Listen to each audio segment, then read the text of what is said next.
जय हिंद बच्चों। तो यहाँ पर हम आपके लिए यूपी बोर्ड क्लास 12 केमिस्ट्री आज के पेपर का फुल सोल्यूशन लेकर आए हैं। अगर आप लोगों का पेपर कोड 347 EB था तो ये वीडियो आपके लिए इम्पोर्टेंट होने वाली है। तो आप लोग इस वीडियो को पूरा एंड तक देखिएगा। अगर आपको वीडियो पसंद आती है तो वीडियो को लाइक करेगा, चैनल को सब्सक्राइब करेगा एंड वीडियो को अपने दोस्तों में शेयर करना मत भूलिएगा। तो चलिए एक एक करके यहाँ पर हम लोग सभी क्वेश्चंस को डिस्कस करते हैं। तो सबसे पहले यहाँ पर आपको मल्टीपल चॉइस क्वेश्चंस देखने को मिलेंगे, जिसमें आपका सबसे पहला प्रश्न है किस कोटि की अभिक्रिया के लिए वेग तथा वेग स्थिरांक की इकाई समान होती है? प्रथम, द्वितीय, तृतीय, शून्य। यहाँ पर राइट आंसर क्या हो जाएगा? राइट आंसर ऑप्शन 4 आपका करेक्ट हो जाएगा। शून्य कोटि अभिक्रिया के लिए जो है वेग तथा वेग स्थिरांक की इकाई समान होती है। ठीक है। नेक्स्ट है आपका राउल्ट का नियम का गणितीय रूप निम्नलिखित में से कौन सा है?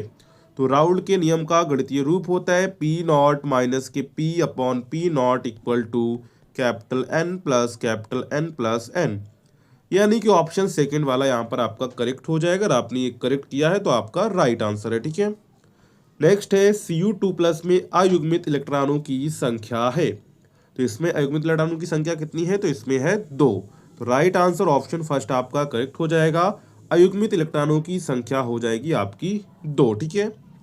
नेक्स्ट है क्लोरोफॉर्म सूर्य के प्रकाश की उपस्थिति में ऑक्सीकृत होकर बनाता है CCl4, COCl2, CH2Cl2, CHCl3।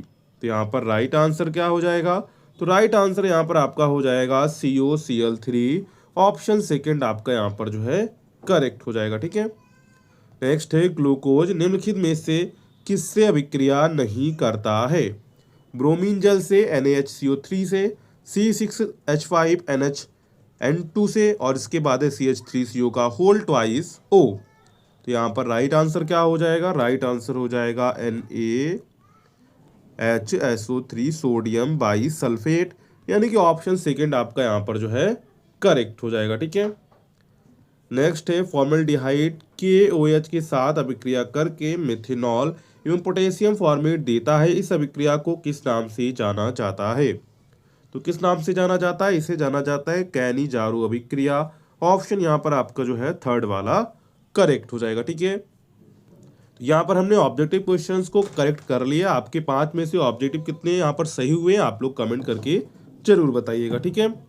अब चलते हैं नेक्स्ट। यहाँ पर आपके हैं अति लघु उत्तरीय प्रश्न, जिसमें आपका सबसे पहला प्रश्न है प्रथम कोटि की अभिक्रिया के लिए वेग स्थिरांक 60 सेकेंड इनवर्स है। अभिकारक को अपनी प्रारंभिक सांद्रता से 1/16 भाग रह जाने में कितना समय लगेगा? तो कितना समय लगेगा? इसमें लगेगा 0.0462 सेकेंड का समय लगने वाला है। ठीक है। एक वैद्युत अनअपघट के 1 ग्राम को 50 ग्राम बेंजीन में घोलने पर इसके हिमांक में 0.40 केल्विन की कमी हो जाती है। बेंजीन के KF का मान आपको यहाँ पर दिया गया है। विलेय के मोलर द्रव्यमान की गणना यहाँ पर आपको करनी है। तो यहाँ पर मोलर द्रव्यमान कितना आएगा? मोलर द्रव्यमान आपका आएगा 256 ग्राम मोल इनवर्स। ठीक है। ये इसका राइट आंसर हो जाएगा। इसके बाद एक कीलेट प्रभाव से क्या तात्पर्य, उदाहरण भी आपको यहाँ पर देना था, तो ये आप कर लेंगे। इसके बाद था आपका दूसरा 0.1 मोल लीटर इनवर्स KCl विलयन से भरे हुए चालकता सेल का प्रतिरोध 100 ओम है। यदि उसी सेल का प्रतिरोध 0.0 मोल लीटर इनवर्स KCl विलयन भरने पर 520 ओम हो जाता है, तो 0.02 मोल लीटर इनवर्स KCl विलयन की चालकता एवं मोलर चालकता की गणना आपको यहाँ पर करनी है। तो यहाँ पर राइट आंसर क्या हो जाएगा? तो यहाँ पर सबसे पहले हम लोग देखेंगे विलयन की चालकता। तो यहाँ पर विलयन की चालकता कितनी आएगी? विलयन की चालकता आएगी 0.248 सीमेंस मीटर। ठीक है। और इसके बाद जो है आपकी मोलर चालकता कितनी हो जाएगी? तो आपकी मोलर चालकता हो जाएगी 124 siemens centimetre square mole inverse. ठीक है। ये इसका राइट आंसर हो जाएगा। ठीक है। नेक्स्ट आगे चलते हैं। इसके बाद यहाँ पर आपको संक्रमण धातुओं के अभिलक्षण क्या हैं, ये संक्रमण धातुएं क्यों कहलाती हैं? फिनॉल की 2 ऐसी अभिक्रियाएं लिखिए जो उसकी अम्लीय प्रकृति को प्रदर्शित करती हैं। एल्डोल संघनन अभिक्रिया को रासायनिक समीकरण द्वारा समझाना था आपको। इसके बाद है समपराश्रयी विलयन क्या है, उदाहरण सहित समझाइए। तो ये सब आपने 2-2 नंबर में कर लिए होंगे। इसके बाद आपका था 3 नंबर का प्रश्न, फ्रेऑन का उपयोग बताइए तथा इसका पर्यावरण पर क्या प्रभाव पड़ता है। ये आपको यहाँ पर बताना था, ठीक है। इसके बाद इन आयनों का आपको इलेक्ट्रॉनिक विन्यास करना था। क्रोमेट एवं डाई क्रोमेट आयन का सूत्र आपको यहाँ पर लिखना था। इसके बाद हेनरी का नियम तथा इसके महत्वपूर्ण अनुप्रयोग आपको बताने थे। इसके बाद आपका था नाइट्राइलो का अपचयन को रासायनिक समीकरण देते हुए समझाइए। एनिलीन का अल्कोहल ये KOH की उपस्थिति में क्लोरोफॉर्म के साथ गर्म करने पर होने वाली अभिक्रिया को केवल रासायनिक समीकरण यहाँ पर आपको लिखना था, ठीक है। नेक्स्ट है आपका इसी में क्वेश्चन नंबर 5, किसी अभिक्रिया के 500 केल्विन तथा 700 केल्विन पर वेग स्थिरांक क्रमशः 0.02 सेकेंड इनवर्स तथा 0.07 सेकेंड इनवर्स हैं, तो EA तथा A की गणना यहाँ पर आपको करनी थी, ठीक है। तो यहाँ पर देखिए आपका EA कितना आएगा, EA आएगा आपका 52.89 किलो जूल मोल इनवर्स, ठीक है। और यहाँ पर A का मान कितना आएगा, A का मान आएगा 1.62 गुणे 10⁵ सेकेंड इनवर्स, ठीक है। इसका राइट आंसर हो जाएगा। अगर आपका यही आंसर है तो आपका यहाँ पर करेक्ट हो जाएगा, ठीक है।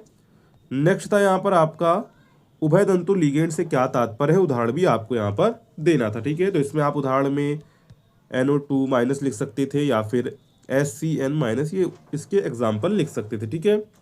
इसके बाद यहाँ पर आपको IUPAC नाम लिखने थे। तो पहले का IUPAC नाम क्या हो जाएगा, इसका नाम हो जाएगा डाई ब्रोमो बिस ईथेन, क्या होगा, dibromo bis ethane 1,2 diamine cobalt third ion, ठीक है। इसी बी का क्या हो जाएगा, बी का हो जाएगा पोटेशियम ट्राई ऑक्सीलेटो फेरेट थर्ड, क्या हो जाएगा, पोटेशियम ट्राई ऑक्सीलेटो फेरेट थर्ड, ठीक है। इसके बाद नेक्स्ट है आपका डाइजोनियम लवण से क्लोरोबेंजीन तथा क्लोरोबेंजीन से एनिलीन किस प्रकार प्राप्त कीजिएगा, केवल रासायनिक समीकरण यहाँ पर आपको लिखना है, ठीक है। निम्नलिखित यौगिकों की क्षारीयता का बढ़ता क्रम लिखिए। तो यहाँ पर देखिए इसका बढ़ता क्रम क्या हो जाएगा, इसका आपका बढ़ता क्रम होगा NH3 ग्रेटर देन CH3 का whole thrice N greater than CH3 NH2, ठीक है, ग्रेटर देन CH3 का होल ट्वाइस NH, ये इसका जो है बढ़ता हुआ क्रम हो जाएगा जलीय विलीन में, ठीक है। इसके बाद यहाँ पर आपको जो है कोलराउस का नियम लिखना था और यहाँ पर आपको जो है लैम्डा m का मान यहाँ पर निकालना था, ठीक है। तो यहाँ पर देखिए लैम्डा m का मान क्या निकल कर आएगा, तो लैम्डा m का मान निकल कर आएगा आपका 389.6 siemens centimetre square mole inverse, इसका राइट आंसर हो जाएगा, ठीक है। इसके बाद इसी में आपका क्वेश्चन नंबर 6 था, हेलो एल्केन में द्वि अणुक नाभिक रागी नाभिक स्नेह तथा प्रतिस्थापन अभिक्रिया SN2 की क्रियाविधि को समझाइए तथा एल्किल हैलाइड के स्थायित्व का क्रम SN2 के आधार पर बताइए। नेक्स्ट है आपका निम्नलिखित अभिक्रियाओं में प्रयुक्त अभिकर्मक का नाम लिखिए। प्राथमिक एल्कोहल का एल्डिहाइड में ऑक्सीकरण, प्राथमिक एल्कोहल का कार्बोक्सिलिक अम्ल में ऑक्सीकरण, ठीक है। तो इसमें आपको क्या करना था, इसमें आपको अभिकर्मक का नाम यहाँ पे बताना, ठीक है। नेक्स्ट है आपका निम्नलिखित का IUPAC नाम लिखिए। तो पहले का हो जाएगा 2-क्लोरो-2 मिथाइल प्रोपेन, क्या हो जाएगा, 2-क्लोरो-2 मिथाइल प्रोपेन। इसका क्या हो जाएगा, इसका हो जाएगा 2-ब्रोमो ब्यूटेन, क्या हो जाएगा, 2-ब्रोमो ब्यूटेन हो जाएगा। इसका क्या होगा, इसका होगा 1,4-फ्लोरोफेनिल इथेनॉन, क्या होगा, एक कोष्टक लगाएंगे 4-फ्लोरोफेनिल इथेनॉन। नेक्स्ट फोर्थ का क्या हो जाएगा, फोर्थ का हो जाएगा 2,6 डाई मिथाइल फिनॉल, क्या हो जाएगा, 2,6 डाई मिथाइल फिनॉल हो जाएगा। और लास्ट है आपका 4,5 डाई मिथाइल हेक्सेन 3 ऑल, क्या हो जाएगा, 4,5 डाई मिथाइल हेक्सेन 3 ऑल, ठीक है। इसके बाद क्या होता है जब आपको रासायनिक समीकरण यहाँ पर आपको देना था, ठीक है, ये आपने कर लिया होगा। इसके बाद कैसे प्राप्त करेंगे, तो ये सब आपने कर लिए होंगे। इसके बाद नेक्स्ट चलते हैं, ग्लूकोज की संरचना की चर्चा कीजिए और विस्तार से आपको यहाँ पर बताना था। अगर आपको ऊपर वाला नहीं करना थे तो आप ये नीचे वाला कर सकते थे, ठीक है। अथवा में आपको दिया गया, अथवा का मतलब है इन दोनों में से आपको कोई एक यहाँ पे करना होगा, ठीक है। तो यहाँ पर हम लोग रिएक्शंस को देख लेते हैं। निम्नलिखित अभिक्रियाओं को पूरा कीजिए। तो यहाँ पर क्या हो जाएगा, यहाँ पर हो जाएगा ROR- प्लस NaX हो जाएगा, ठीक है।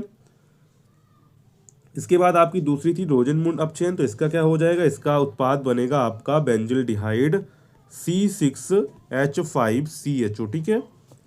लास्ट है आपका C में, तो इसका क्या बनेगा, इसका आएगा आपका C6H5CHO, इसका भी सेम टू सेम ही आएगा, ठीक है। तो ये पूरा जो है आपका क्लास 12 की केमिस्ट्री का फुल सोल्यूशन यहाँ पर हमने कर दिया। जितने भी आंसर्स आपको बताने लायक थे वो सभी आंसर्स यहाँ पर हमने बता दिए। अगर आपको वीडियो पसंद आई हो तो वीडियो को लाइक करेगा, चैनल को सब्सक्राइब करेगा, वीडियो को अपने दोस्तों में शेयर करना मत भूलिएगा।